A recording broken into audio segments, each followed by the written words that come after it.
The room. I was a writer. I wrote books.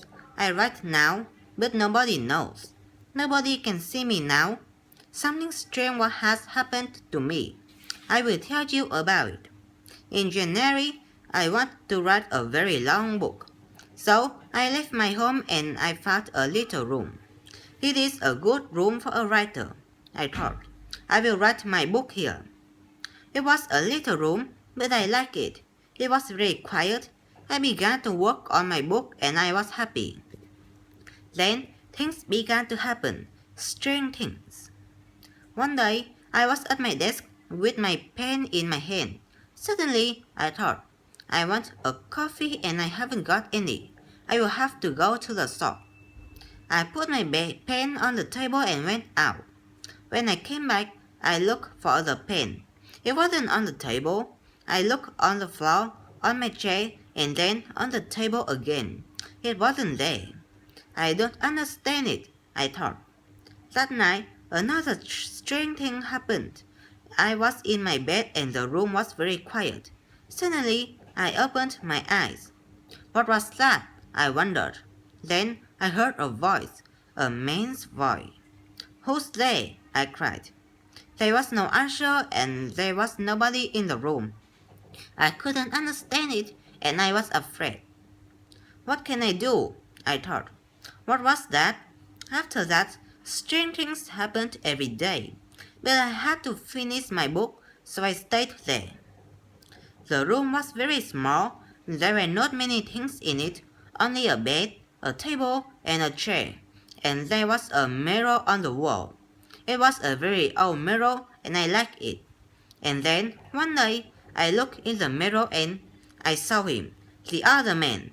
It wasn't me. This man had a braid, but I didn't. I shut my eyes and looked again. This time, I saw my face in the mirror. That didn't happen, I thought. I was wrong. There wasn't another man. I went for a walk that day and I didn't work on my book. I didn't want to be in the room.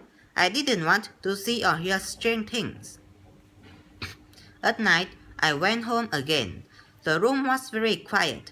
I looked in the mirror and saw my face, but I wasn't happy. I went to bed, but I couldn't sleep. I will leave here tomorrow, I thought, and after that I slept. But then another strange thing happened. The other man stood by my bed and spoke to me. You will never leave here, he said. You will stay with me. And then I opened my eyes. I was very cold and afraid. I will leave now, I thought. I can't stay here for one more minute. Quickly, I put my things in a case.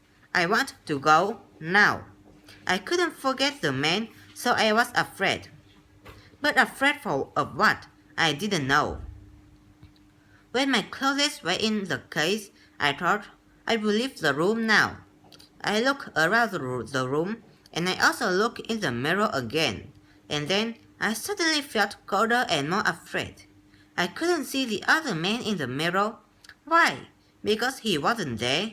But I couldn't see my face in the mirror. There was no face. Why not? I tried to shout, but no sound came. I had no voice. And then I saw him. I saw the other man, the man with the braid. But he wasn't in the mirror. He was at the table, with my pen in his hand. He wrote my book with my pen. I was angry and I tried to speak, but I couldn't, because I had no voice. The other man didn't speak. He smiled and wrote. Suddenly, there was a shout at the door. I heard a friend's voice. Are you there? My friend called. I want to see you. I was very happy then. My friend will help me, I thought, but I couldn't move. The other man went to the door and opened it. Come in, he said to my friend. Come and see my room. I'm writing my book. My friend came into the room, but he didn't see me. He smiled at the other man. My friend said, Oh, you have a breath now. Again and again, I tried to speak, but I couldn't. My friend couldn't see me. He couldn't hear me. He only saw the other man. That is my story. The other man has my room, and he also has my face and my voice. He will finish my book too. But the other man doesn't know one thing. I can write, I can tell my story, and I'm telling it to you.